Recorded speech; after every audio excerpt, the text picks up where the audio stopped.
আসসালামু আলাইকুম সবাইকে, আশা করি সবাই ভালো আছো। তো আজকে আমরা চলে আসলাম আমাদের P5 এর 2 নম্বর লেকচারে। মহাকর্ষ বিকর্ষের অনেকখানি তোমরা দেখছো, বাকি পার্টটা নিয়ে আমরা এখন ডিসকাস করব, অ্যাডভান্স প্রবলেম সলভ করব। চলো আমরা শুরু করি। শুরুতেই আমরা দেখতে পাচ্ছি একটা কোয়েশ্চেন করছে যে চিত্রের ন্যায় বস্তুগুলোকে বিন্যস্ত করতে কতটুকু কাজ করতে হবে মহাকর্ষীয় ক্ষেত্রে। মাথায় রাখবা, এই টাইপের প্রবলেমের ক্ষেত্রে তোমাকে চিন্তা করতে হবে শুরুতে কিন্তু তিনটা বস্তুর একটাও ছিল না। তুমি একটা একটা করে বস্তু এনে এনে বসাইছো এবং তখন কিছু কাজ করতে হয়েছে মহাকর্ষীয় বলের বিরুদ্ধে। সেই কাজ কত কাজ করতে হয়েছে এই সিস্টেমটা গঠন করার জন্য সেটা বের করতে হবে। দেখো, শুরুতে কেউ ছিল না। মনে করো তুমি এখানে এনে প্রথম বস্তুটাকে রাখলা, প্রথম বস্তুটার ভর মনে করো 2 কেজি। তাহলে এই 2 কেজি বস্তুটাকে রাখতে কোনো কাজ করতে হয়েছে না, কারণ হচ্ছে 2 কেজি বস্তুটাকে তুমি জাস্ট একটা খালি জায়গায় রাখছো, এখানে কিন্তু কোনো মহাকর্ষীয় ক্ষেত্র নাই। যেহেতু এখানে কোনো মহাকর্ষীয় ক্ষেত্র 2 কেজি বস্তু রাখার আগে ছিল না, সেহেতু 2 কেজি বস্তুকে কোনো ক্ষেত্রের মধ্য দিয়ে কষ্ট করে আসতে হয় নাই, ও খালি পাইছে, এখানে এসে বসায় দিছি। ঠিক আছে, তাহলে একে আনার জন্য কৃত কাজ কত? শূন্য। বাট এই 2 কেজি ভরে বস্তু এখন বসে আছে। এখন তুমি মনে করো এই ডান পাশের এই 2 কেজি ভরে বস্তুটাকে আনবা, যেটা কিনা 6 মিটার দূরে আছে। তাহলে মনে করো এই যে এই 2 কেজি ভরে বস্তু থেকে 6 মিটার দূরে তুমি নতুন একটা 2 কেজি ভরে বস্তুকে আনবা, ডিস্টেন্সটা হচ্ছে 6 মিটার। তাহলে এই যে 2 কেজি ভরে বস্তুটাকে আনছো, এটাকে আনতে কিন্তু কাজ করতে হয়েছে। কারণ কি, অলরেডি বাম পাশে 2 কেজি ভরে বস্তু যেহেতু আছে, ও কিন্তু ওর একটা মহাকর্ষীয় ক্ষেত্র তৈরি করে ফেলছে। আর সেই মহাকর্ষীয় ক্ষেত্রের বিরুদ্ধে কাজ করে তোমাকে বস্তুটাকে এখানে আনতে হয়েছে। কত কাজ করতে হয়েছে তোমরা জানো, এটার ফর্মুলা হচ্ছে -G m1 m2 divided by r12। এখানে -G m1 m2 হচ্ছে দুইটার ভর, 2 × 2, দুইটা বস্তুর মধ্যে ভর। আর এখানে r12টা কি, এই দুইটা বস্তুর মধ্যবর্তী দূরত্ব এটা। তাহলে এটা ক্যালকুলেশন করলে আমরা পাবো G × 2/3। এটা হচ্ছে আমাদের একটা কৃত কাজ। এখন দুইটা বস্তু সিস্টেম গঠিত হয়ে গেল। এখন এই দুইটা বস্তু আছে এখন সিস্টেমে। এখন আমি 3 নাম্বার বস্তুটাকে আনবো। তো 3 নাম্বার বস্তুটা কিরকম, এইখানে আছে। কিরকম দূরত্বে আছে, এই এই বস্তু থেকে 4 মিটার, এই বস্তু থেকে 4 মিটার দূরত্বে আছে। ঠিক আছে, তাইলে এখন তোমরা একটু বোঝার চেষ্টা করো, 3 নাম্বার বস্তুর ভরও কিন্তু 2 কেজি। 3 নাম্বার বস্তুকে আনতে কি কাজ করতে হয়েছে না? হয়েছে, অনেক বেশি কাজ করতেছে। কেন বলি, কারণ অলরেডি বাম পাশে 2 কেজি ভরের বস্তুর একটা মহাকর্ষীয় ক্ষেত্র তৈরি হয়ে গেছে, ওর মহাকর্ষীয় ক্ষেত্রে এগেইনস্টে কাজ করতে হয়েছে একে। আবার এই ডান পাশের এই 2 কেজি ভরের বস্তুটাও কিন্তু একটা মহাকর্ষীয় ক্ষেত্র তৈরি করে ফেলছে। সো এই 2 কেজি ভরের বস্তুর মহাকর্ষীয় ক্ষেত্রের বিরুদ্ধে কাজ করেই কিন্তু এই উপরের 2 কেজি ভরের বস্তুটাকে এখানে আনতে হয়েছে। তাহলে এখানে কিন্তু দুইটা বস্তু দ্বারা তৈরি হওয়া দুইটা মহাকর্ষীয় ক্ষেত্রের বিরুদ্ধে এই আকাশী কালারের বস্তুটাকে কাজ করতে হয়েছে। তাহলে ওকে কিন্তু দুইটা কাজ করতে হয়েছে। প্রথম কাজ কত? প্রথম কাজটা হচ্ছে, আচ্ছা এটাকে আমরা ইন টোটাল W3 লিখি। প্রথম কাজটা কত করতেছে সেটা হচ্ছে এই বাম পাশের এই 2 কেজি ভরের বস্তুর মহাকর্ষীয় ক্ষেত্রে এগেইনস্টে কাজ। সেই কাজের ফর্মুলাটা কি হবে? -G ইন্টু এই 2 কেজি 2 কেজি, দুইটা বস্তুর ভর নিতে হবে, 2 × 2 ডিভাইডেড বাই তাদের মধ্যবর্তী দূরত্ব নিতে হবে, দূরত্বটা হচ্ছে 4 মিটার। তাহলে এখানে 4 লিখে দিলাম। একটা কাজ শেষ। আরেকটা কাজ -G। এবার তুমি কার মহাকর্ষীয় ক্ষেত্রে এগেইনস্টে কাজটা নিবে, সেটা হচ্ছে এই 2 কেজি ভরে বস্তুর তৈরি হওয়া মহাকর্ষীয় ক্ষেত্রে এগেইনস্টে কাজটা নিব, সেটা হচ্ছে এখানে 2, এখানে 2। তাহলে এখানে হবে 2 × 2 ডিভাইডেড বাই মধ্যবর্তী দূরত্ব, সেটা কত? এখানে 4। তাহলে এইখানে ক্যালকুলেশন করি, ক্যালকুলেশন করলে কত পাবো? মোটামুটি এইখানে পাবো -G, এখানেও পাবো -G, হয়ে যাবে 2G। তাহলে এইখানে আমরা কিন্তু তিনটা কাজ পেয়ে গেলাম। আমাদের W1 ছিল 0, W2 ছিল আমাদের এইটা, আর W3টা আমরা পেয়ে গেছি। এখন যেটা করব, সবগুলোকে যোগ করে দিব। এখন দেখো সিস্টেমটা তৈরি হয়ে গেছে না? তাহলে এই সিস্টেমটা তৈরি করার পথে কত কত কাজ করতে হয়েছে, এই তিনটা কাজ করতে হয়েছে। W1 ছিল 0, W2 ছিল -2/3G, W3 ছিল হচ্ছে -2G। তাহলে এখানে ক্যালকুলেশন করি, ক্যালকুলেশন করলে এটা হয়ে যাবে -8/3 × G। ঠিক আছে, সো এটাই হচ্ছে কি আমাদের আনসার।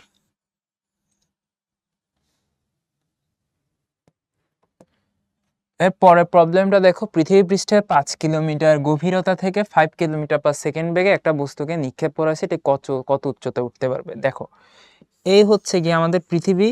মনে করো পৃথিবীটাকে আমি গর্ত করে খনিতে একটা গর্ত তৈরি করলাম এখানে। এই গর্তটা কতটুকু গভীরতায় আছে, আমরা ধরে নিলাম এটা হচ্ছে পৃথিবী পৃষ্ঠ থেকে 5 কিলোমিটার গভীরতায় আছে। তাহলে এইখানে আমাদের এইচ এর ভ্যালুটা হচ্ছে ভাই 5 কিলোমিটার, বা আমি যদি এটাকে মিটারে লিখতে চাই সেটা হচ্ছে 5000 মিটার। খুবই ভালো। তাইলে একটু চিন্তা করো, এই গর্তটা থেকে আমি এখন একটা বস্তুকে নিক্ষেপ করব। কত বেগে নিক্ষেপ করব? এই হচ্ছে আমার সেই বস্তু, এই বস্তুটাকে আমি এই বরাবর নিক্ষেপ করব। এটা ধরে নিলাম ইউ বেগে নিক্ষেপ করব। নিক্ষেপণ বেগটা হচ্ছে 5 কিলোমিটার পার সেকেন্ড, বা এটাকে তুমি ধরতে পারো 5000 মিটার পার সেকেন্ড। কোয়েশ্চেন করা হচ্ছে এটাকে যদি আমি 5 কিলোমিটার পার সেকেন্ড বেগে নিক্ষেপ করি, তাহলে এটা কত উচ্চতায় উঠতে পারবে। আমরা ধরে নিলাম এই বস্তুটা একটা সময় পৃথিবী পৃষ্ঠ থেকে এইচ উচ্চতায় উঠতে পারবে। তাহলে এইচটাকে আমরা কত ধরে নিচ্ছি? এইচটা মনে করো যে আমাদের এতটুকু, ঠিক আছে? এইচটা আমাদের এতটুকু, ওকে। এটাকে আমরা এইচ না ধরে এটাকে আমরা ক্যাপিটাল এইচ ধরি, ভালো হবে। অর্থাৎ কত উচ্চতা এটা উঠবে সেটা হচ্ছে ক্যাপিটাল এইচ। তাহলে এই টাইপের প্রবলেমের ক্ষেত্রে তোমরা দেখছো ছোটবেলায় যে একটা বস্তুকে থ্রো করলা কত উচ্চতায় উঠবে, এই ধরনের অঙ্কগুলা আমরা শক্তি সংরক্ষণশীলতা দিয়ে করি। গতিশক্তি বিভব শক্তি বের করে দুইটা শক্তি যোগ করে শুরুতে শক্তি বের করি, শেষে শক্তি বের করি। সেম কাজটাই আমরা এখানে করব। কিভাবে করব একটু দেখো। আমাদের এইখানে একদম শুরুতে শক্তি কত ছিল? একদম শুরুতেও যখন গভীরতায় ছিল তখন কিন্তু ওর একটা বিভব শক্তি আছে। এই বিভব শক্তির ফর্মুলা কি তোমরা জানো? যখন এরকম একটা নিরেট গোলকের ভিতরের কোনো একটা বিন্দু যখন আমরা নিই, সেই ক্ষেত্রে আমাদের বিভব শক্তির ফর্মুলাটা কিন্তু একটু অন্যরকম হয়। আমরা ধরে নিই এই হচ্ছে কেন্দ্র, আমাদের পৃথিবীর ব্যাসার্ধ যদি হয় আর, ঠিক আছে, তাহলে আমরা বলতে পারি যে আমরা যদি এখানে একটা সিম্পলি দাগ কেটে দেই, তাহলে আমাদের একটু সিম্পলি তুমি চিন্তা করো, যদি আমরা সিম্পল এখানে একটা দাগ কেটে দেই, তাহলে আমাদের এই যে এতটুকু হচ্ছে কত? এতটুকু হচ্ছে আর, তাই না? আর এই যে আমাদের গর্তটা করছি, গর্তটার আমাদের গভীরতা হচ্ছে সিম্পলি স্মল এইচ। তাহলে দেখো তো এখানে কেন্দ্র থেকে গর্তের দূরত্ব কত? সেটা হচ্ছে আর মাইনাস এইচ। তাহলে এইখানে আমাদের বস্তুটা কোথায় আছে? বস্তুটা আছে কেন্দ্র থেকে আর মাইনাস এইচ দূরত্বে, ঠিক আছে? যদি এরকম থাকে কোনো একটা নিরেট গোলকের কেন্দ্র থেকে একটা নির্দিষ্ট দূরত্বে, সেই নির্দিষ্ট দূরত্বটাকে আমরা ধরলাম স্মল আর। যদি স্মল আর দূরত্বে একটা বিন্দু থাকে, সেই বিন্দুতে বিভবের রাশিমালা কি হয়? সেই বিন্দুতে বিভবের রাশিমালা হয় g capital M divided by twice r cube, common নিব ব্র্যাকেটে 3 r square minus small r square, ঠিক আছে? এইরকম হচ্ছে বিভবের রাশিমালা। বাট এখানে আমার দরকার বিভব শক্তি। আমরা যদি বস্তুর ভরটাকে ধরে নিই, বস্তুর ভরটা হচ্ছে স্মল এম, আমার বিভব শক্তিটা জাস্ট এখানে স্মল এম গুণ হয়ে যাবে। তাহলে এটা হচ্ছে বিভব শক্তি যখন সে পৃথিবীর গভীরে ছিল। তখন ওর গতিশক্তি কত ছিল? তখন ওর গতিশক্তি ছিল, বেগ ছিল ইউ, গতিশক্তি হবে হাফ এম ইউ স্কোয়ার। তাহলে তখন ওর মোট শক্তি কত ছিল? এই দুইটার যোগফল, that is half small m u square minus g capital m small m by twice r cube into 3 r square minus small r square. এটা হচ্ছে বিভব শক্তি। কোথায়? গভীরতায় বিভব শক্তি বা গভীরতায় মোট শক্তি। এখন এটা হচ্ছে আমাদের গভীরতায় শক্তি। যখন সে ফাইনালি একটা নির্দিষ্ট উচ্চতায় উঠে গেল, তখনও কিন্তু ওর মধ্যে কোনো গতিশক্তি নেই, শুধুমাত্র বিভব শক্তি আছে। বিভব শক্তিটা সেখানে কত? G small m m capital M divided by R plus h, এটাই হচ্ছে বিভব শক্তি। এখানে এইচটা হবে ক্যাপিটাল এইচ, তাই না? ক্যাপিটাল এইচ, ওকে। তাহলে এইখানে আমরা সিম্পলি যেটা করতে পারি, আমাদের শুরুতে শক্তি হচ্ছে এইটা, এইটা, তাই না? এখানে স্মল আর এর পরিচয়টাকে আমরা দেখছি, স্মল আর হচ্ছে ক্যাপিটাল আর মাইনাস এইচ, এটা একটু মাথায় রেখো। আর ফাইনালি আমাদের শক্তি কত? ফাইনালি শক্তিটা আসতেছে minus g capital m small m divided by R plus h. এখন আমরা যেটা করব, এই দুইটাকে ইকুয়েট করে দেব। ইনিশিয়াল এনার্জি আর ফাইনাল এনার্জিটাকে সমান সমান লিখে দিব।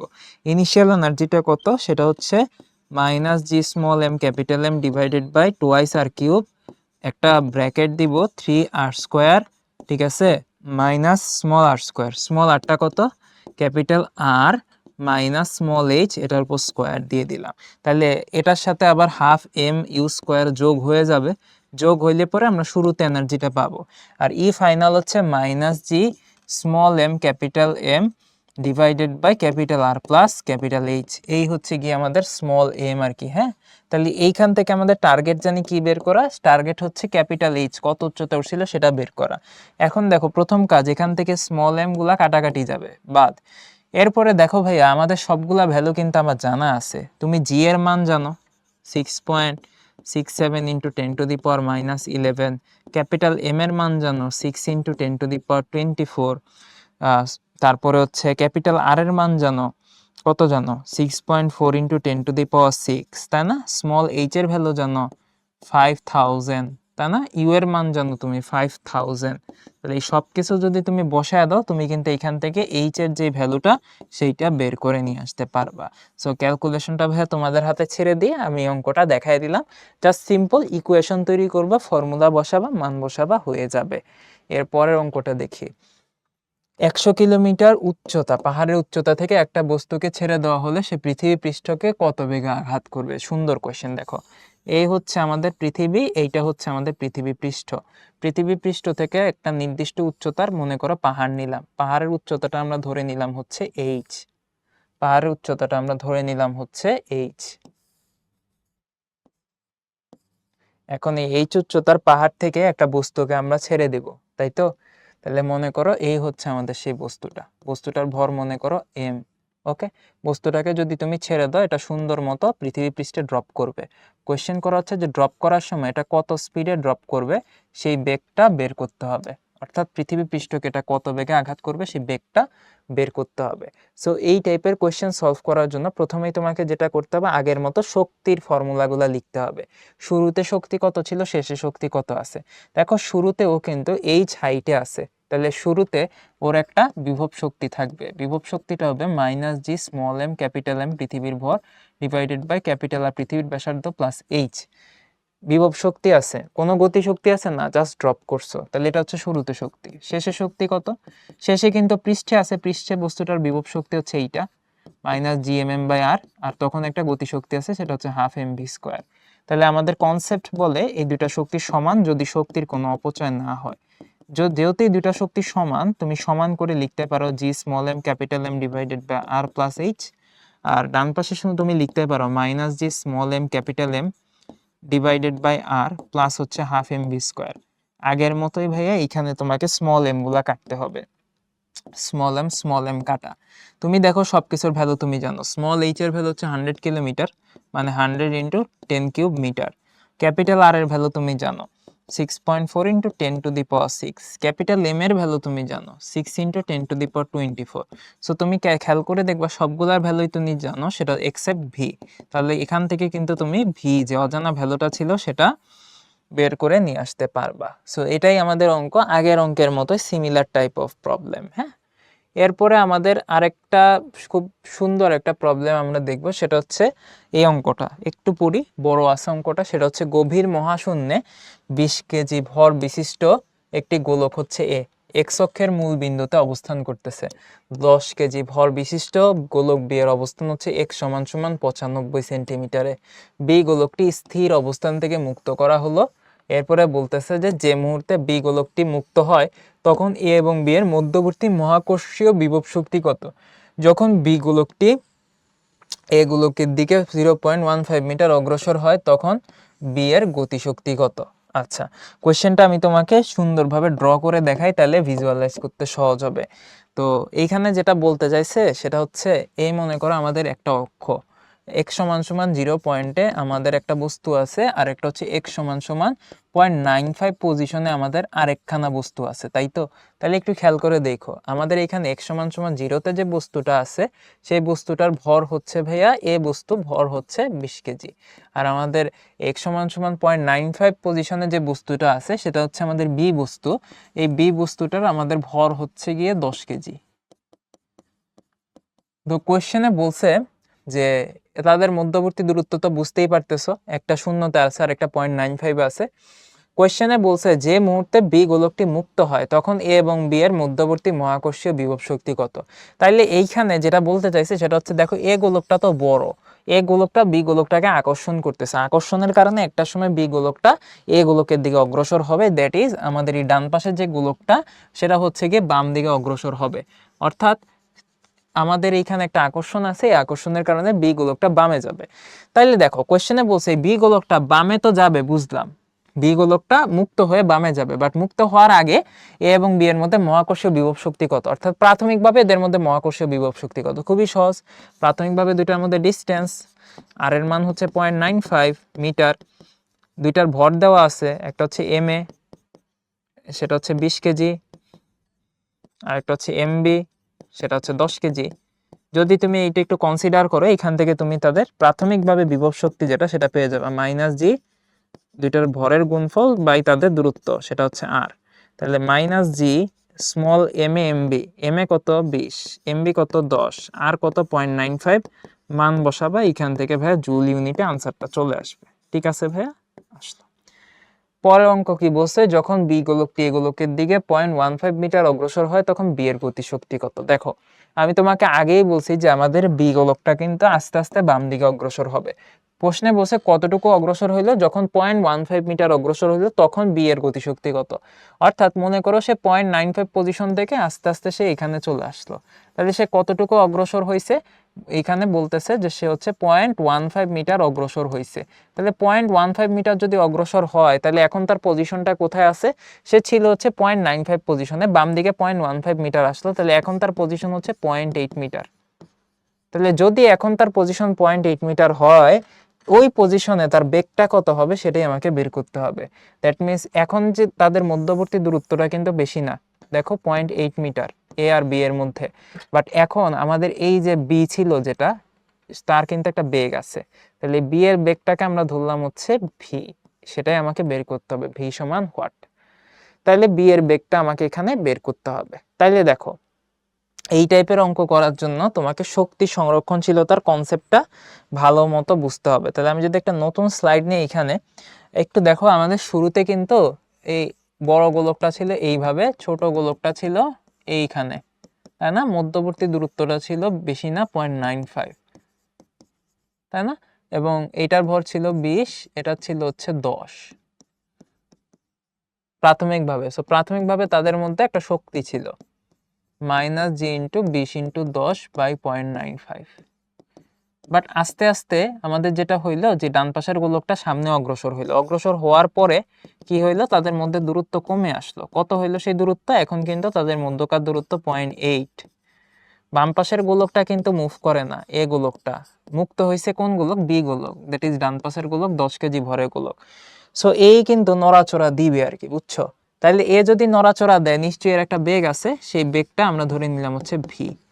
আর এ গোলক কিন্তু ভাইয়া ফিক্সড, এর কিন্তু মুক্ত হয় নাই, কোশ্চেনে কিছু বলে নাই, যেহেতু এ ফিক্সড এর বেগটা আমরা 0 ধরে নিই। তাহলে এই মুহূর্তে এদের মোট শক্তি কত, এই মুহূর্তে এদের মোট শক্তি, এদের অবশ্যই একটা বিভব শক্তি আছে জি m1 m2 by R, plus হচ্ছে এদের একটা গতিশক্তি আছে। 20 কেজি ভরের বস্তু যেহেতু স্থির, এর গতিশক্তি নাই, গতিশক্তি আছে 10 কেজি ভরের বস্তুর, সেটা ধরলাম half into 10 into V square. তাহলে আমরা একটু লিখি মাইনাস জি, দুইটার ভরের গুণফল কত 20 ইন্টু 10, মধ্যবর্তী দূরত্ব কত 0.8, plus half into 10 into V square. তাহলে এইখানে ক্যালকুলেশন করলে কত পাবো, মাইনাস জি 200 বাই 0.8, তার সাথে যোগ হয়ে যাবে 5 ভি স্কোয়ার। তাহলে এটা হচ্ছে আমাদের ফাইনাল এনার্জি, এটা হচ্ছে আমাদের ইনিশিয়াল এনার্জি। এখন কি করব, দুটার ভিতর সমান সমান লিখে দিব, কারণ আমরা জানি শক্তি সংরক্ষণশীলতা বলে শুরুতে শক্তি যা শেষে শক্তি যা, যদি ঘর্ষণ টর্ষণ না থাকে। তাহলে শুরুতে শক্তি কত ছিল, মাইনাস জি ইন্টু 20 ইন্টু 10 মানে 200 বাই 0.95 সমান সমান শেষে শক্তি কত, minus g into 200 divided by 0.8 plus হচ্ছে 5 ভি স্কোয়ার। এখন এটা ক্যালকুলেশন করো, ক্যালকুলেশন করলে তুমি পাবা জি ইন্টু 200, এটা কমন থাকবে, আর এই পাশে চলে আসবে 1 বাই 0.8, যদি এটাকে বামে নিয়ে আসো মাইনাস 0.95, ওকে, সমান সমান হচ্ছে 5 ভি স্কোয়ার। তাহলে এইখান থেকে তুমি কিন্তু ভি এর মানটা পেয়ে যাবে, আমি লিখেই দিই root over of g into এই 200 আর এই 5 কাটলে এই পাশে আসবে 40, G into 40 into 1 by 0.8 minus 1 by 0.95। সেইখান থেকে তুমি আমাদের আনসারটা পেয়ে যাবে, ঠিক আছে। সো জিনিস কিন্তু একই, ঘুরে ফিরে সেই শক্তি সংরক্ষণশীলতা। তাহলে এইগুলা মোটামুটি আমরা দেখে ফেলছি। এখন চলো আমরা সিমিলার টাইপের আরো কিছু প্রবলেম আর কি দেখবো। হ্যাঁ, সিমিলার টাইপের আরো কিছু প্রবলেম দেখবো। আমাদের এখানে দেখো কি আছে, ভূপৃষ্ঠ থেকে 100 কিলোমিটার গভীরতায় বস্তুর মুক্তিবেগ কত। খুব সুন্দর একটা কোশ্চেন। দেখো মুক্তিবেগের কনসেপ্টটা হচ্ছে তুমি একটা নির্দিষ্ট জায়গা থেকে ওই বস্তুকে নিক্ষেপ করলে সেটা মহাশূন্যে হারিয়ে যাবে, অর্থাৎ মহাশূন্যে হারায় যাবে। এখন মহাশূন্যে হারায় গেলে কি হয় আমরা একটু বুঝি। দেখো এইখানে মনে করে একটা গর্ত তৈরি করছি, গর্ত তৈরি করলাম, এই গর্তটা কত গভীরতা আছে ধরে নিলাম, এই গর্তটা আমাদের সাপোজ এইরকম ব্যাপারটা, পৃষ্ঠ থেকে এইচ গভীরতা আছে, স্মল এইচ গভীরতা আছে। তাহলে পৃথিবীর কেন্দ্র থেকে এটা কত দূরত্বে আছে? এই পুরাটা যদি হয় ক্যাপিটাল আর, কেন্দ্র থেকে দূরত্বটা হবে ক্যাপিটাল আর প্লাস আর মাইনাস এইচ, এটা হবে স্মল আর। তাহলে এখন মনে করো গর্তের ভিতরে একটা বস্তু ঢুকাইলাম। এখন এই বস্তুটাকে নিক্ষেপ করব মুক্তিবেগে। মুক্তিবেগে নিক্ষেপ করার মানে কি? এটা মহাশূন্যে হারিয়ে যাবে, অসীমে হারিয়ে যাবে। অর্থাৎ এটা ফাইনালি কোথায় পৌঁছাবে? অসীম দূরত্বে পৌঁছাবে। যদি দূরত্ব অসীম হয় সেখানের বিভব শক্তি কত হয়? বিভব শক্তির ফর্মুলা হচ্ছে -G m1m2/r। তাহলে সেখানে কিন্তু আর এর মান ইনফিনিটি হইলে বিভব শক্তি হবে 0। আর একটা না একটা পর্যায়ে অসীমে গিয়ে বস্তু তো থেমে যাবেই, কাজেই তখন ওর গতিশক্তি কত হবে? 0। তাহলে অসীম যখন যাবে তখন মাথায় রাখবা তোমার চূড়ান্ত শক্তি বস্তুটার কত হবে? 0। সো এই জিনিসটা মুখস্থ রাখবা। যখন তোমাকে মুক্তিবেগ জানতে চাবে তখন তুমি চুপচাপ ওর ফাইনাল এনার্জি কত বসায় দিবা? 0 বসায় দিবা। এখন ইনিশিয়াল এনার্জি কত? ইনিশিয়ালি ও পৃথিবীর কেন্দ্র থেকে স্মল আর দূরত্বে আছে। সো যেহেতু নিরেট গোলকের ভিতরে আছে, ওর জন্য বিভব শক্তিটা হবে 2gmm/r³, 2r³ কমন নিলাম 3r² মাইনাস স্মল r²। এটা তোমরা অলরেডি দেখছো আগের একটা অঙ্কে। এটা হচ্ছে বিভব শক্তি। আর একটা গতি শক্তি আছে, মুক্তিবেগে নিক্ষেপ করছো, so half small m v²। তাইলে আমরা জানি কনসেপচুয়ালি সেটা হচ্ছে ইনিশিয়াল এনার্জি আর ফাইনাল এনার্জি সমান। ইনিশিয়াল এনার্জি হচ্ছে -g small m capital M by twice r³ common নিলাম 3 capital r² minus small r² plus half small m v² সমান সমান কত? 0। তাহলে স্মল m কেটে দাও, এখান থেকে কিন্তু তুমি ভি পেয়ে যাবে। কত পাবা সেটা? √of এই 2 কাটা যাবে, তোমরা তোমাদের মতো করো, সমস্যা নাই। gm/r³ কমন নিব 3 capital r² minus small r এর ভ্যালু কত? স্মল r হচ্ছে capital r minus h whole square. তাহলে এটাই হবে আমাদের মিটার পার সেকেন্ড ইউনিটে ভি এর মান। তুমি দেখো এখানে একটু ক্যালকুলেশন করলে এগুলাই আসে। তোমার এম এর মান জানো, আর এর মান জানো, এইচ এর মান জানো। এইচ এর মান কত দেওয়া আছে? 1000 কিলোমিটার, মানে 1100 ইন্টু 10³ মিটার। হ্যাঁ, 100 কিলোমিটার দেওয়া আছে। তাহলে সবগুলা বসায় দিলে তুমি এখান থেকে মুক্তিবেগটা পেয়ে যাবে। তাহলে এইটা আমরা দেখে ফেললাম। আমাদের পরের অঙ্কে আসি।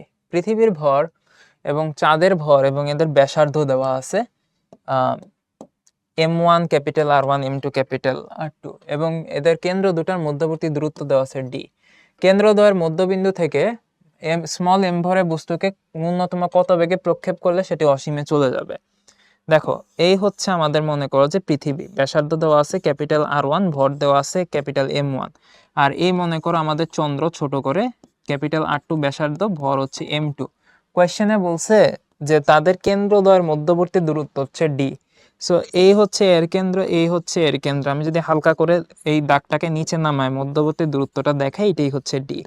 তাহলে খেয়াল করো আমাদের এইখানে এই দুইটা কেন্দ্রের ঠিক মাঝখানে মনে করো এইরকম একটা জায়গা, কেন্দ্রের ঠিক মধ্যবিন্দু, ঠিক আছে, এইরকম একটা জায়গা। তাহলে ডিস্টেন্সটা কত হবে? এটা যদি কেন্দ্রের মধ্যবিন্দু হয়, বামে আছে d/2, ডানে হবে d/2। কেন্দ্রের মধ্যবিন্দু, এখান থেকে আমি নিক্ষেপ করব একটা বস্তুকে যেন সে অসীমে হারায় যায়।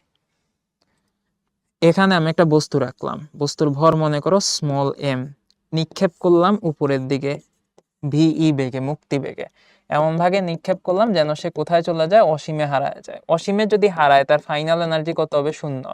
সো আমাকে এখন দেখতে হবে ইনিশিয়াল এনার্জি কত আমাদের বেগটা বের করার জন্য। ইনিশিয়াল এনার্জিতে বিভব শক্তি আছে, দুইটা জিনিসের বিভব শক্তি ওর এখানে কাজ করতেছে। এখানে দেখো পৃথিবীর জনিত কারণে একটা বিভব শক্তি আছে, আর একটা হচ্ছে চাঁদের কারণে একটা বিভব শক্তি আছে। তাহলে পৃথিবীর কারণে বিভব শক্তি কত? g small m capital m1/d/2 পৃথিবী জনিত বিভব শক্তি। আর একটা হচ্ছে চাঁদের মহাকর্ষ জনিত বিভব শক্তি আছে, সেটার ভ্যালু হচ্ছে -g small m capital m2, মধ্যবর্তী দূরত্ব এখানে d/2। সো আমরা এখানে বিভব শক্তিগুলা পাইলাম। এখন হচ্ছে গতি শক্তিটা যোগ দিতে হবে, হাফ m, বেগ ছিল মুক্তি বেগের সমান ভি, হাফ m v²। তাহলে এটা হচ্ছে টোটাল এনার্জি প্রাথমিকভাবে। কনসেপ্ট অনুযায়ী আমরা জানি শুরুতে এনার্জি যা, শেষ এনার্জিও তা। তাহলে শুরুতে এনার্জি কত ছিল? -g small m capital m1/d/2 -g small m capital m2/d/2 plus তার সাথে ছিল হচ্ছে হাফ এম ভি স্কোয়ার, এইটার যোগফল হবে ফাইনাল এনার্জি সমান যেটা 0। সো তুমি এখানে স্মল এম কাটা, এইখানে থাকবে হচ্ছে 2g/d, কমন নিলাম m1 plus m2 plus half V square. So তুমি যদি এখানে ফাইনাল ক্যালকুলেশন করো, ফাইনালি তুমি যেটা পাবা, আমি সেটা ডিরেক্টলি লিখে দিচ্ছি, সেটা ফাইনালি তুমি পাবা হচ্ছে 2, 2, 4 √4g/d, এখানে যাবে হচ্ছে m1, এখানে যাবে হচ্ছে m2। হ্যাঁ, m1 m2। ওকে, তাহলে এটাই কিন্তু ভাই আমাদের আনসার, এটাই আমাদের আনসার। হ্যাঁ, ওকে। এর পরের অঙ্কটা আমরা একটু দেখি। আচ্ছা, এর পরের অঙ্কগুলো আমরা একটু পরে আসতেছি, আমরা একটু সিমিলার টাইপের 3টা অঙ্ক দেখাবো এখন। সিমিলার, দেখো চিত্রে আমাদের কি বলছে, ক্যাপিটাল এম সমভরের 2টা নক্ষত্র পরস্পর থেকে সমান দূরত্ব বজায় রেখে একটি নির্দিষ্ট ভর কেন্দ্রের সাপেক্ষে কোনো বৃত্তপথে একটা নির্দিষ্ট সমদ্রুতিতে চিত্র অনুযায়ী ঘুরছে। উভয় নক্ষত্রের পর্যায়কাল এত হলে ক্যাপিটাল এম নির্ণয় করো। কথাটা বুঝছো? সেটা হচ্ছে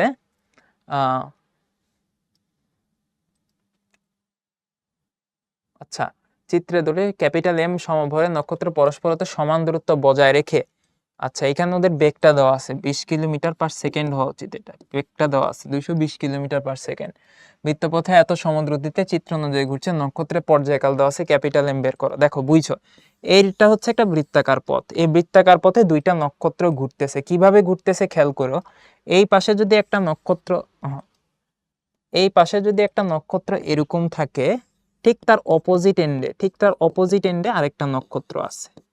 এই নক্ষত্রটা যদি বামে ঘুরে, এ ঘুরে হচ্ছে ডানে, ঘুরলে পরে কি হয়, এরা দুইজন একই স্পিডে ঘুরে। সো উপরের নক্ষত্রটা যদি 30 ডিগ্রি ঘুরে যায়, নিচের নক্ষত্রটাও দেখা যাবে অপোজিট দিকে 30 ডিগ্রি ঘুরতেছে। ঘুরলে পরে কি হবে, এই নক্ষত্রটা যখন 30 ডিগ্রি ঘুরে এখানে চলে আসে, তখন এই নক্ষত্রটা 30 ডিগ্রি ঘুরে এখানে চলে আসে। আসলে কি হয়, এরা কিন্তু দেখো দিন শেষে ঠিক অপোজিট মুখোমুখি অবস্থানে থাকে। এ যখন ঘুরে মনে করে এখানে চলে আসে, এখানে চলে আসলো, এ তখন ঘুরে মনে করো যে এইখানে চলে আসবে, অর্থাৎ এরা সবসময় মুখোমুখি পজিশনে থাকে, মুখোমুখি পজিশনে থাকলে লাভটা কি হয়, এরা একজন আরেকজনকে ক্রমাগত আকর্ষণ করে এবং এই আকর্ষণের প্রভাবে এরা বৃত্তাকার পথে ঘুরতে পারে। কিভাবে ঘুরতে পারে খেয়াল করো, এরা যখন এরকম লম্বালম্বি পজিশনে থাকবে, মনে করো উপরেরটাকে নিচেরটা আকর্ষণ করবে নিচের দিকে, আবার নিচেরটাকে উপরেরটা আকর্ষণ করবে উপরের দিকে। অর্থাৎ খেয়াল করে দেখছো, 2টা বস্তুই কিন্তু একজন আরেকজনকে আকর্ষণ করতেছে এবং এই আকর্ষণ বল 2টা সমান। এটা যদি এফ হয়, এটাও হবে এফ। ঠিক আছে, এখন এই যে আকর্ষণ বল 2টা, দেখো তো কোন দিকে কাজ করতেছে, কেন্দ্রের দিকে কাজ করতেছে। অর্থাৎ এই আকর্ষণ বল 2টা আসলে ওদের কেন্দ্রমুখী বলের যোগান দিচ্ছে। ঠিক আছে, একইভাবে তুমি দেখো যখন এখানে চলে আসছে, একে আকর্ষণ করতেছে এ, কোন বরাবর, ঠিক তার দিকে, এই দিকে। আবার একে আকর্ষণ করতেছে হচ্ছে এ, কোন বরাবর, ঠিক এই দিকে, এই বরাবর। ঠিক না? তাহলে দেখো এই আকর্ষণ বলগুলো কিন্তু কেন্দ্রের দিকে কাজ করতেছে, যখন এখানে আছে এ দিকে টানতেছে, এ টানতেছে এই দিকে। সো অলওয়েজ কিন্তু কেন্দ্রের দিকে ওদের আকর্ষণ বলটা কাজ করতেছে এবং এটাই ওদের ক্ষেত্রে কেন্দ্রমুখী বলের সাপ্লাই দিচ্ছে। এখন কথা হচ্ছে তাদের মধ্যকার আকর্ষণ বলটা কত। 2টারই ভর হচ্ছে ভাইয়া ক্যাপিটাল এম, তাদের ব্যাসার্ধ আমি ধরে নিলাম বৃত্তাকার পথের আর, তাদের আকর্ষণ বলটা কত হবে, সেটাকে যদি আমি এফ চিন্তা করি, জি স্মল এম মধ্যবর্তী দূরত্ব কত, দেখো তো ব্যাসের সমান না, 2r এর উপর স্কোয়ার, তাহলে এখানে হয়ে যাবে G small m square by 4r²। এখন এই আকর্ষণ বলটা কি করতেছে, কেন্দ্রমুখী বল সাপ্লাই দিতেছে। তাহলে আমরা জাস্ট যে কোনো একটা অবজেক্টের উপর চিন্তা করি বা যে কোনো একটা নক্ষত্রের কথা চিন্তা করি। সাপোজ মনে করো এই নক্ষত্রটার উপর আকর্ষণ বল কত কাজ করতেছে, সেটা হচ্ছে জি এম স্কোয়ার বাই 4r², এবং এই আকর্ষণ বলটা ওকে কেন্দ্রমুখী বল দিচ্ছে, যার কারণে ও কিন্তু ভি ভেলোসিটিতে আর ব্যাসার্ধের বৃত্তাকার পথে ঘুরতে পারতেছে। সো আমরা বলতে পারি ওর উপর কেন্দ্রমুখী বল যেটা কাজ করতেছে সেটা হচ্ছে স্মল এম v²/r। ভি এর মান কিন্তু আমরা জানি 220 কিলোমিটার পার সেকেন্ড। তাহলে দেখো আমরা এখানে বলতে পারি যে আমাদের ডিমান্ড হচ্ছে কেন্দ্রমুখী বল এফসি, আর সেটা সাপ্লাই দিচ্ছে হচ্ছে আকর্ষণ বল।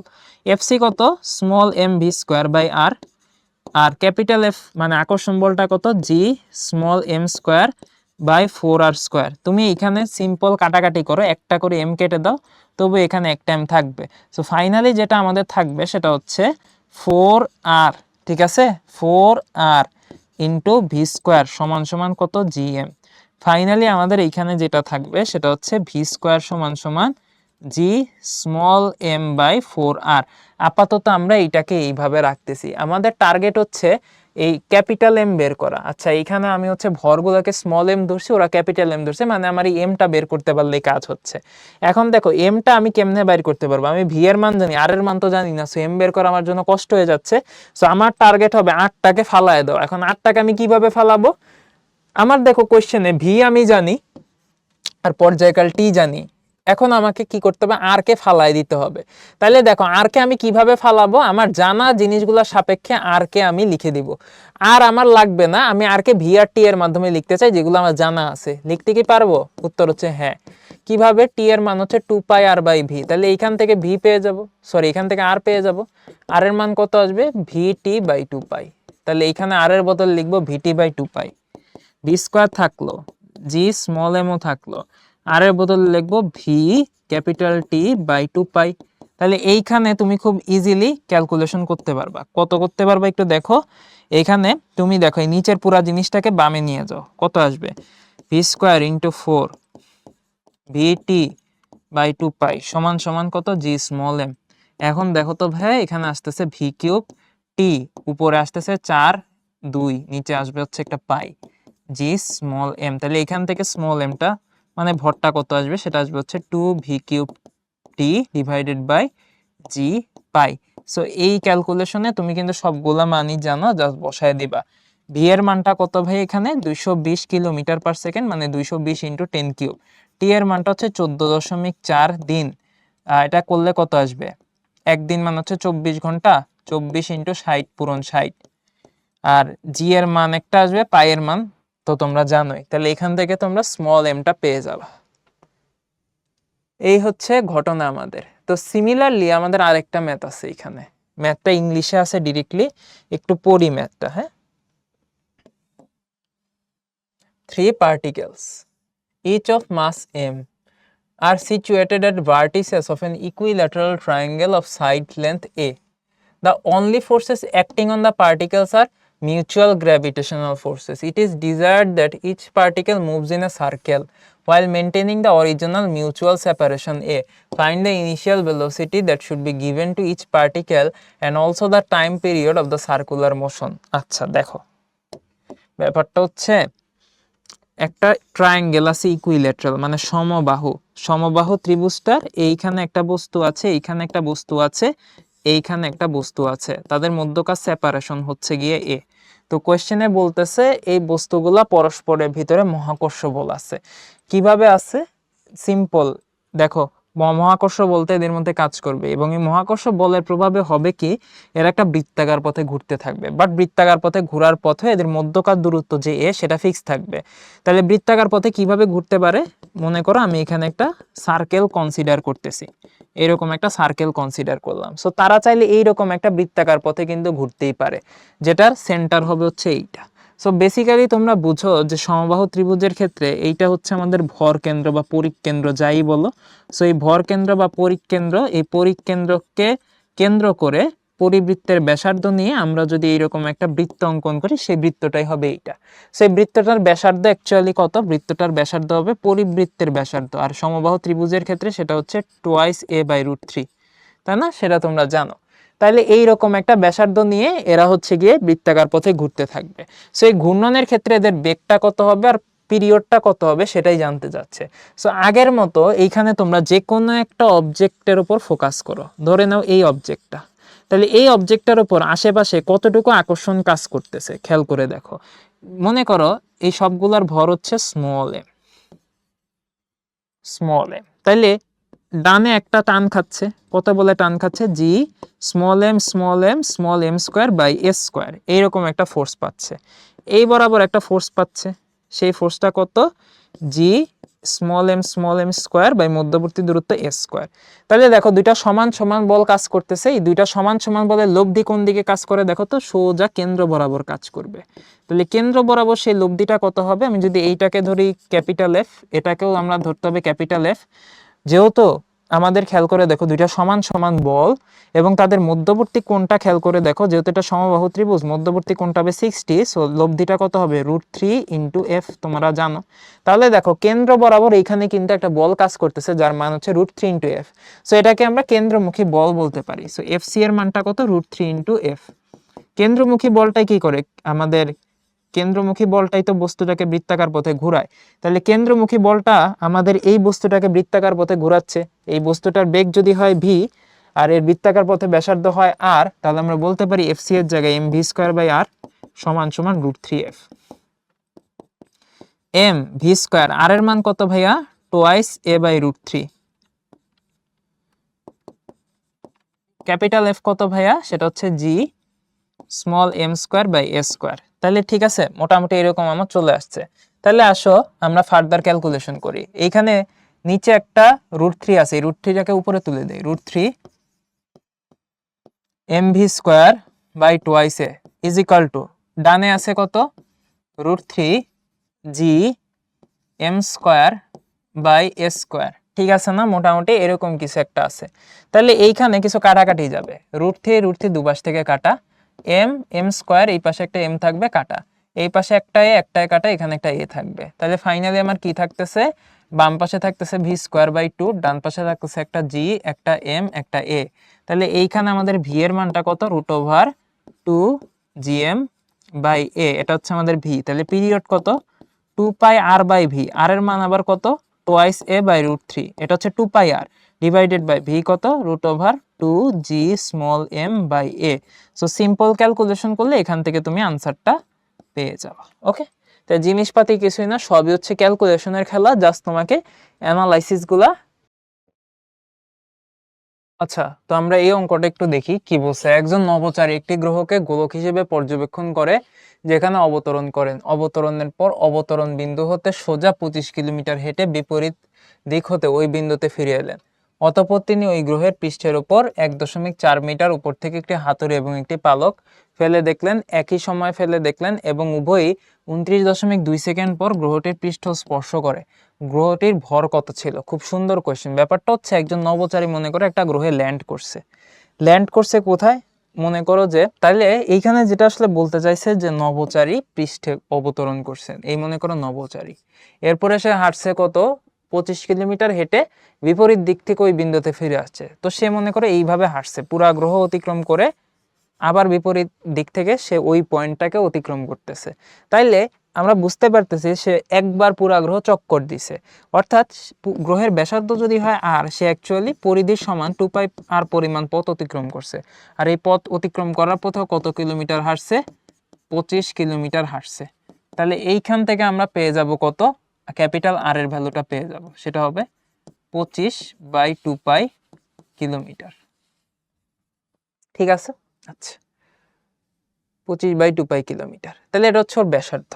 এরপরে আরেকটা ইনফরমেশন দিছে কি, যে ওই গ্রহ থেকে সে 1.4 মিটার উপর থেকে একটা হাতুড়ি এবং পালক একই টাইমে ফেলে দিল। মানে জাস্ট সিম্পলি চিন্তা করো, বস্তু ফেলে দিছে, সেটা মাটিতে পড়তে একটা সময় লাগছে, সেই সময়টা হচ্ছে বলছে 29.2 সেকেন্ড সময় লাগছে।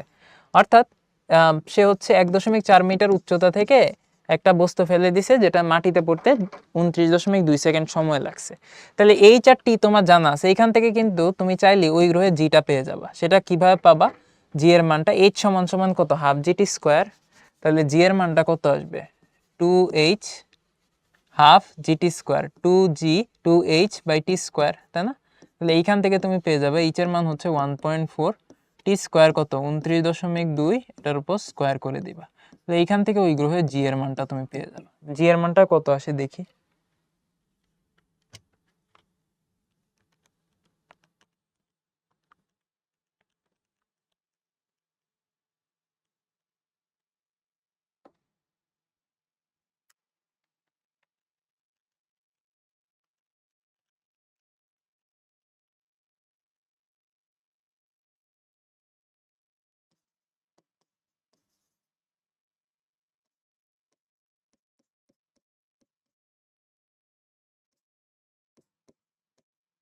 এত আসে, ঠিক আছে।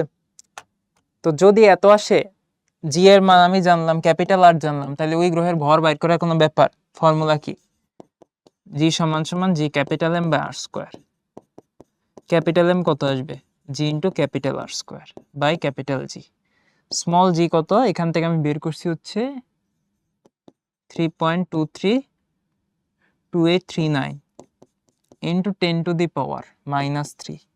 Capital R square, capital R কত? 25/2 পাই কিলোমিটার, মানে 10 কিউব, এটার পর স্কোয়ার করে দিলাম, divided by capital G 6.67 into 10 to the power -11 KG. তাহলে এখান থেকে ক্যালকুলেশন করলে তুমি আনসারটা পেয়ে যাবে। এরপরে আমরা দেখি এইখানে আমাদের একটা দণ্ড আছে, এই দণ্ডটার জন্য আমাদের আকর্ষণ বল বের করতে দিছে মোস্ট প্রবাবলি। একটু দেখি, ওবি একটি 10 মিটার দৈর্ঘ্যের দণ্ডের বাম প্রান্তকে এক্স অক্ষের 5 মিটার বিন্দুতে স্থাপন করে দণ্ডটিকে এক্স অক্ষ বরাবর রাখলো। তাহলে এখানে দেখো একটা দণ্ড আছে, এক্স সমান সমান 5 মিটার পজিশনে একটা দণ্ড আছে, ঠিক আছে। তো বলতেছে দণ্ডটার ভর হচ্ছে গিয়ে আমাদের 12 কেজি, দণ্ডটার ভর হচ্ছে 12 কেজি, ঠিক আছে। এবং দণ্ডটার দৈর্ঘ্য দেখতেই পাচ্ছ 10 মিটার, তাহলে x সমান সমান 35 মিটার বিন্দুতে 1.2 কেজি ভরে একটা বস্তুকে স্থাপন করা হলো। তাহলে এইটা যদি x সমান 5 মিটার হয়, দণ্ডটার দৈর্ঘ্য হচ্ছে 10, তো এটা হবে x সমান সমান 15, তারও 20 মিটার ডানে মোটামুটি x সমান সমান 35 মিটার পজিশনে একটা বস্তু আছে।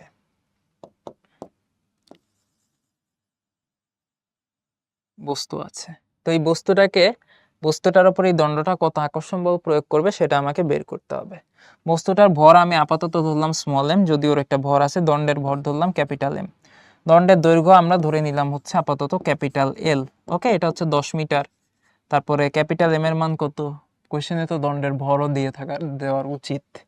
দণ্ডের ভর 12 কেজি, বস্তুর ভর কত? 1.2 কেজি। এখন যেটা করতে হবে সেটা হচ্ছে এই দণ্ডটার দিকে তাকাইতে হবে। দণ্ডটা কিন্তু একটা বিস্তৃত বস্তু, বিস্তৃত বস্তুর জন্য তোমাকে খণ্ড খণ্ড করে আলাদা আলাদা খণ্ডের জন্য আকর্ষণ বল বের করে যোগ করতে হবে। তাহলে চিন্তা করি, বস্তুটাকে বা দণ্ডটাকে তোমার অনেকগুলা খণ্ডে ভাগ করতে পারবা, তাহলে প্রত্যেকটা খণ্ডের জন্য তুমি আলাদা আলাদা করে আকর্ষণ বল বের করে সবগুলোকে যোগ করতে হবে, মানে সামেশন করতে হবে। আর সামেশনের ডিজিটাল ভার্সন হচ্ছে ইন্টিগ্রেশন, অর্থাৎ তোমাকে এখানে ছোট্ট খণ্ড করলাম আমি, প্রথমে এই খণ্ডটার দৈর্ঘ্য আমি ধরলাম হচ্ছে ডিএক্স, তাহলে এই খণ্ডের ভর কত হবে? খণ্ডের ভর ধরলাম আমি ডিএম, তাহলে ডিএম ভরের এই খণ্ডটা খেয়াল করে দেখো, আমাদের যে বস্তুটা আছে সেই বস্তুটা থেকে একটা নির্দিষ্ট দূরে আছে। আমরা ধরে নিলাম এই ডিএম ভরের খণ্ডটা হচ্ছে কি আমাদের কত, লেটস সে মোটামুটি আমাদের একটা নির্দিষ্ট দূরত্বে আছে, তাই না, বস্তুটা থেকে। একটু খেয়াল করলে তোমরা বুঝতে পারবে এই দূরত্বটা, একটু খেয়াল করে দেখো, তোমরা কিন্তু এটা খুব ইজিলি ধরতে পারবা যেটা অ্যাকচুয়ালি কত দূরত্বে আছে। আমরা ধরে নিলাম এই খণ্ডটা আমাদের এক্স অক্ষের মূল বিন্দু থেকে এক্স দূরত্বে আছে। কত দূরত্বে আছে? এক্স দূরত্বে আছে। তাহলে দেখো তো এই খণ্ডটা থেকে আমাদের বস্তুটার দূরত্ব কত? বস্তুটা আছে এক্স সমান সমান 35 পজিশনে, তাহলে এই খণ্ডটা থেকে বস্তুটার দূরত্ব হচ্ছে 35 - x মিটার, ঠিক আছে না?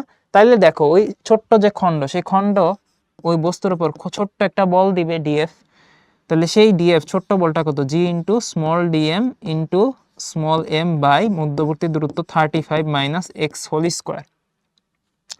এটা হচ্ছে সেই ক্ষুদ্র ডিএফ। এখন আমাকে যেটা দেখতে হবে সেটা হচ্ছে আমার এই অনেকগুলা ডিএফকে কি করতে হবে? ইন্টিগ্রেট করতে হবে, ইন্টিগ্রেশন করতে হবে, ইন্টিগ্রেশন করতে হবে, তাই না? এগুলাকে ইন্টিগ্রেশন করতে হবে, ইন্টিগ্রেশন করতে হবে। ইন্টিগ্রেশনের লিমিটটা কি হবে ভাইয়া? দেখো এইখানে দেখো খণ্ডগুলাকে আমি এক্স অক্ষ বরাবর কাটতেছি, সো এক্সটা হবে আমাদের ইন্টিগ্রেশনের লিমিট। ঝামেলা হলো লিমিট যদি হয় এক্স, এক্স সমান সমান সামথিং টু এক্স সমান সমান সামথিং, তুমি কিন্তু ইন্টিগ্রেশনটাও করতে হবে এক্স এর রেসপেক্টে, অথচ এখানে তোমার আছে হচ্ছে ডিএম, লাগবে তোমার ডিএক্স। তাহলে কেমনে কি করবা? দেখো সহজ, দেখো আমাদের এখানে বস্তুটার ভর হচ্ছে এম, তাই না, আর ওর দৈর্ঘ্য হচ্ছে এল, ঠিক আছে। তাইলে দেখো আমাদের ভর যখন হচ্ছে এম তখন দৈর্ঘ্য হয় এল, তাহলে ভর যদি এক হইতো দৈর্ঘ্য কত হইতো? Capital L by M. তাহলে আমাদের খেয়াল করে দেখো, আমাদের এইখানে এই ভর যদি হইতো ডিএম, ভর যদি হইতো ডিএম, তাইলে এখানে দৈর্ঘ্যটা কত হইতো? দৈর্ঘ্যটা হইতো capital L by M into DX. ঠিক আছে না ভাইয়া? আমি যদি উল্টাভাবে চিন্তা করি এই জিনিসটা, আমাদের কিন্তু ডিএম এর ভ্যালুটা বসাইতে হবে। ডিএম এর ভ্যালুটা কি করতে হবে? বসাইতে হবে, বা ডিএম এর ভ্যালুটা ক্যালকুলেট করতে হবে। চিন্তা করো, দৈর্ঘ্য এল এর জন্য ভর হচ্ছে এম, তাহলে একক দৈর্ঘ্যে ভর কত? এম বাই এল।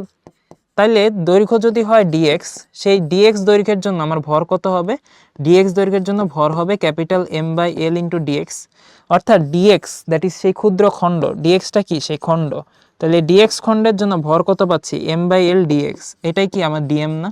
ছোট্ট খণ্ডের ভর। তাহলে ছোট্ট খণ্ডের ভর ডিএম যা, এম বাই এল ডিএক্স হতা। তাহলে আমরা এই ডিএম এর বদল লিখবো এম বাই এল ডিএক্স। তাহলে এইখানে আমাদের ইন্টিগ্রেশনটা এক্স এর রেসপেক্টে চলে আসবে।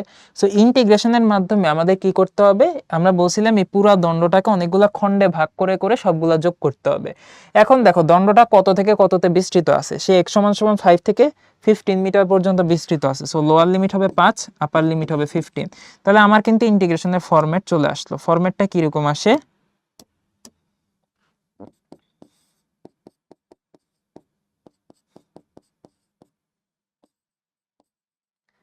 জি small m capital M by L dx divided by নিচে আসতেছে 35 মাইনাস এক্স হোল স্কোয়ার। ঠিক আছে?